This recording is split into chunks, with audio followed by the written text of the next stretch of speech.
तब भाई लोग पावर स्टार पवन सिंह के तीसरका देवी गीत आ गल भाई लोग तार लोग से बतला दी जवना गाना के नाम बाटे माई के ने मतले बानी भाई लोग तार लोग से बतला दी अजय सुबह सुबह रिलीज भलो 6:45 पर गन्नायक फिल्म पर रिलीज भल बाटे भाई लोग जाके जल्दी जल्दी देख लो यार काहे कि पावर स्टार पवन सिंह के नु देवी गीत ह मैया के ने बतले बानी बाकी हाथे से बानी सकेता।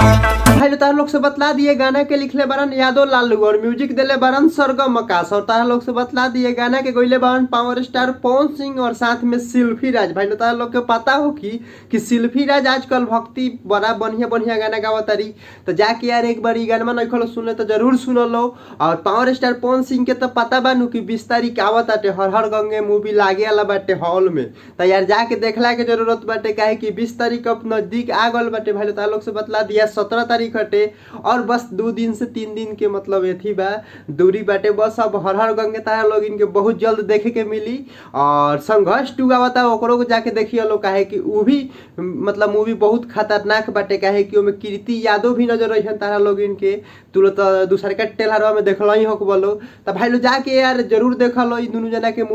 मूवी आवता तो जरूर जाके देखिए लो। और भाई लोग से बतला दी इ गाना कैसा लागल है यार सुन के कमेंट करके जरूर बतलाई हलो। मिलल जी फिर से एगो नया वीडियो में तब तक के लिए बाय बाय।